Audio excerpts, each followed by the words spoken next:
नाज़रीन खैबर खां अवां सां ब्रेकिंग न्यूज़ शेयर कंदा हलूं त खैबर जे ॻोठ काज़ियाबाद कॉलोनी वासी पीटसन गैस स्टोव विघे फौत थी वियो आहे।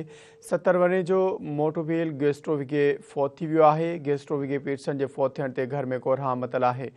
ख़बर जे हवाले सां नाज़रीन अवां खे आगाह करे रहिया आहियूं या ब्रेकिंग न्यूज़ अवां सां शेयर कंदा हलूं खैबर खां।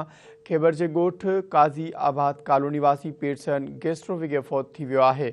70 वरे जो मोटोवेल गैस स्टोव विघे फौत थी वियो आहे। गैस स्टोव विघे पीटसन जे फौत थियण ते घर में कोहराम मतल आहे। अफ़सोसनाक ख़बर आहे अवां सां शेयर कंदा हलूं त गैस स्टोव में वरतल मरीज़ फौत थी वियो आहे। खैबर खां या ब्रेकिंग न्यूज़ अवां सां शेयर करे आहियूं त खैबर जे ॻोठ काज़ियाबाद कॉलोनी वासी पीटसन गैस स्टोव विघे फौत थी वियो आहे। 70 वरे जो मोटोवेल गैस स्टोव विघे फौत थी वियो। गैस स्टोव विघे फौत थियण ते घर में कोहराम मतल आहे।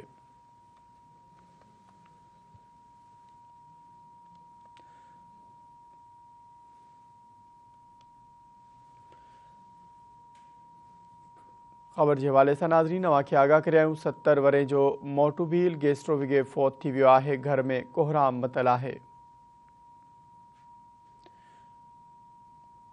70 वरे जो मोटोवेल गैस स्टोव विघे फौत थी वियो आहे। घर में कोहराम मतल आहे। या ब्रेकिंग न्यूज़ नाज़रीन अवां सां खैबर खां शेयर करे रहिया आहियूं।